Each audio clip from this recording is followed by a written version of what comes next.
បាទហាងត្រីក្រំបាទនៅនេះហាងបេតាតយហ្នឹងបាទគឺមាន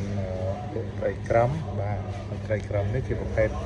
កូនប្រកាត់ខ្លះហើយក៏ជាប្រភេទ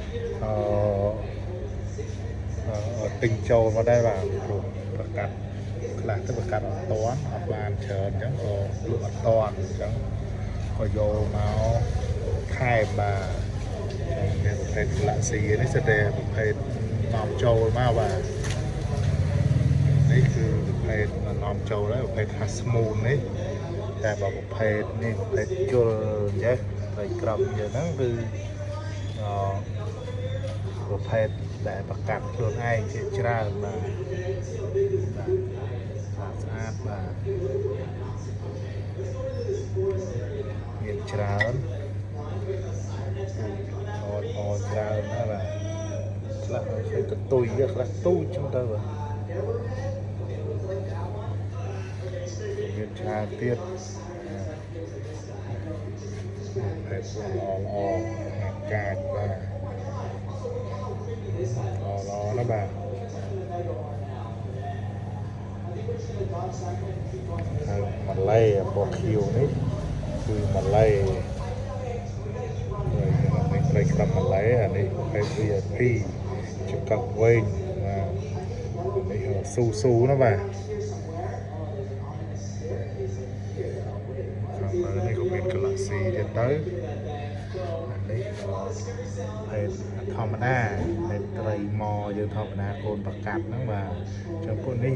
មិនជាកាចទេមានមួយបាទមួយខ្លះក៏កាចទៅក៏ល្អទៅបាទចឹងដល់យើងដាក់ឲ្យខាំងវាដើម្បីកុំឲ្យអួតគ្នាខ្លាំងពេកបាទចឹងទៅអួតខូចត្រីបាទមានច្រើនណាស់បាទមានរាប់រយត្រីបាទនេះមើលចង្អាយចឹងទៅអូនៅក្រោមនោះក៏មានទៀតដែរបាទមួយថ្ងៃមានចេញច្រើនអានេះកូនប្រកាត់ដែរនេះបាទ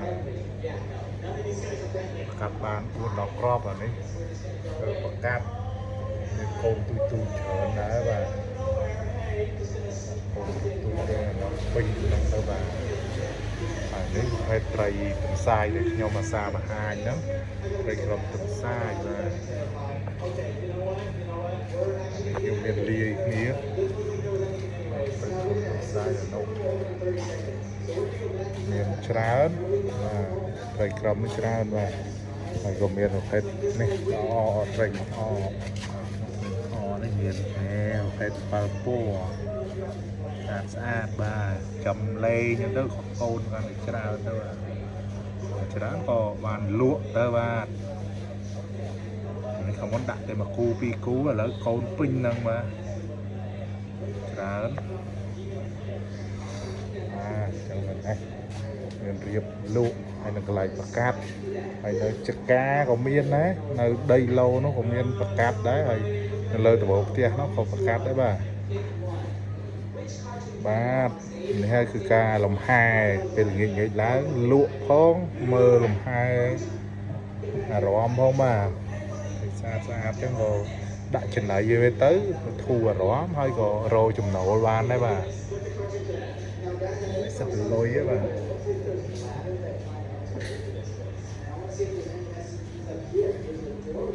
បាទអរគុណជម្រាបលាបាទ